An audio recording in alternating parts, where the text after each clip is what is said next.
Okay, this section is a follow-up to the last one, and the last one ended with the goal of service learning being to be reciprocity or bridge building. So this connection. So this section focuses on how do we make that happen, right? What are the steps that help us make that link and that connection?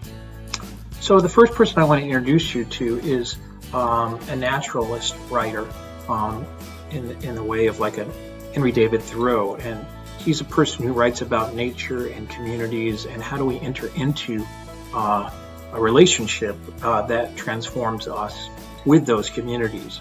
And so I want to begin with a quote by him that speaks to this. He says, this is a question we all ought to ask, is how can you occupy a place while also have it occupying you? So at the heart of that is this sort of reciprocity, this mutual relationship where we affect and impact one another, which is really at the goal of service learning.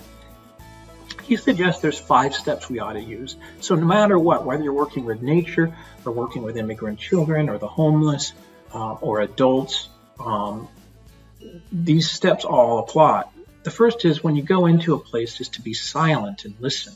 So this has to do both with your interior thoughts and judgments, but also your exterior self, right?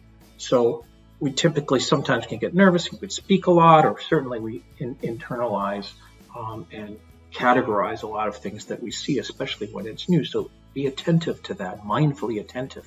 He says rather than do that, replace it with attending to the senses. So what is it that we smell? What is it that you can hear? What is it that you maybe taste if there's food there? Or certainly touch, right? They're the tactile sensations. But most importantly is, what do we see? And oftentimes when we see things, we quickly make judgments. But really, like when we're looking at things, try to notice the complex relationships between the motion that's happening, the many layers of things. So attend to that with our senses, not judgments. And then the third is cultivate. This is in line with this, is to cultivate a sense of complexity, that every community or landscape that we walk into, we oftentimes subject it to analysis, right? But he says to suspend that, and instead, we always remember things are much more than we see. There are many layers to the reality that's before us. So be curious about it and be cautious to give any sort of simple explanations for what we see and experience there. The fourth has to do with the heart, as does the fifth. So if the goal is reciprocity, he wants to highlight intimacy, right? He thinks that the path to reciprocity is when we cultivate this attraction to the space. Like think about it when you're smitten by a person, if you've ever had a crush on someone. Think about that in context of the community that you're doing service with. How do you cultivate this sense of being attracted or thinking about or being warm feeling about a place? And that's really the purpose. If you want to get to reciprocity, cultivate this smittenness, this desire to be connected and intimate with a place.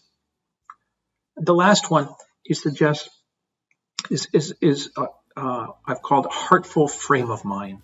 So oftentimes when we enter into service, we want to make a difference, right? So oftentimes to do that, we all too readily impose, right, our perspectives or what we think are the solutions to sometimes problems that we encounter. He suggests that we suspend that and instead, again, open up our heart and replace that with the desire to be connected, to desire to be in love. If we have solutions, propose them, but don't impose them. So those are 5 good suggestions for any of us whenever we go into service.